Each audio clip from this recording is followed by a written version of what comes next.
नमस्कार मित्रांनो, माझं नाव आहे वेदांग आणि आजच्या व्हिडिओमध्ये मित्रांनो मी तुम्हाला जे नागवेलीचं वेल असते त्याच्याबद्दल काही टिप्स सांगणार आहे। म्हणजे हे नागवेलीच्या पानासंबंधित काही प्रॉब्लेम्स असतील तर त्याचे मी मित्रांनो उपाय वगैरे पण तुम्हाला डिटेलमध्ये सांगणार आहे। अजून जे पानं आहे त्यांचं आपण साईज कसं वाढवू शकता ते सांगणार आहे, तर व्हिडिओला शेवटपर्यंत नक्की पाहाल।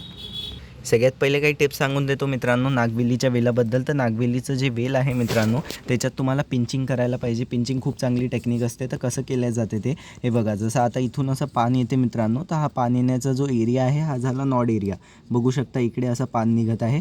तर जस्ट तुम्हाला मित्रांनो असं धरायचं आहे झाडाला आणि असं तुम्हाला असं ट्विस्ट करून तोडून द्यायचं आहे। आता जो इकडचा आपण भाग असा तोडलेला आहे मित्रांनो, इथून काय होणार, साईड ब्रांचिंग होणार। अजून जे झाड आपलं एकाच डायरेक्शननी वाढत होतं त्याच्या ऐवजी मित्रांनो हे जे झाड आहे ते ना साईड ब्रांचिंग्स अजून चांगल्याने होतील आणि जे आपलं नागवेलीचं वेल आहे त्याची वाढ खूप चांगल्याने होईल, अजून ते खूप चांगल्याने पसरेल।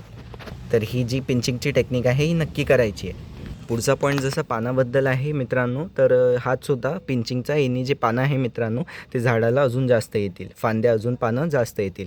मग आहे की खूप जास्त समजा किडे लागले असतील किंवा असे काळे किडे पण लागतात मित्रांनो पावसाळ्याच्या नागवेलीच्या झाडाला, किंवा असे नॉर्मल पण असे किडे लागतात जे असे फक्त याचे पानं खात असतात झाडाचे, जसं पाहू शकता। त्याच्यासाठी काय करायचं आहे मित्रांनो, कडुलिंबाच्या तेलावर मी माझ्या चॅनलवर डिटेलमध्ये व्हिडिओ बनवून ठेवला आहे की घरच्या घरी कसं तयार करायचं आणि झाडात कसं वापरायचं। तर कडुलिंबाचं जे तेल आहे नीम ऑइल 1 लिटरमध्ये 1 चमचा टाकायचा आहे। अजून तुमच्या या नागवेलीच्या वेलावर चांगल्याने त्याची फवारणी करून द्यायची आहे। याने सगळे किडे मरून जातील मित्रांनो। अजून जे झाड होतं आपलं पहिल्यासारखं होईल। अजून जे असे पानं समजा काही किडे खात असतील मित्रांनो तर ते पण तुमची ही जी प्रॉब्लेम आहे ती सॉल्व्ह होऊन जाईल।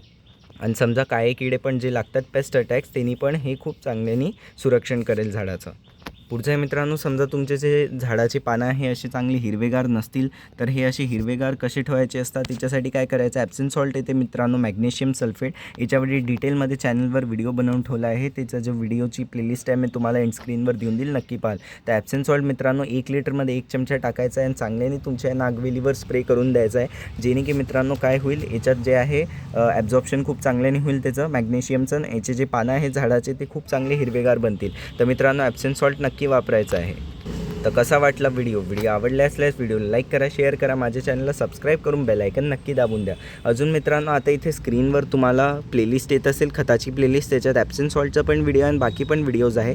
त्या खताच्या प्लेलिस्टला क्लिक करून नक्की पाहाल। व्हॉट्सअपचा ग्रुप नक्की जॉईन करा, लिंक कमेंट डिस्क्रिप्शन दोन्ही याच्यात टाकून दिली आहे। लिंकला क्लिक करून व्हॉट्सअपच्या ग्रुपमध्ये जॉईन होऊ शकता आणि झाडासंबंधित काही प्रश्न विचारायचे ते व्हॉट्सअपच्या ग्रुपवर तुम्ही मला विचारू शकता। धन्यवाद।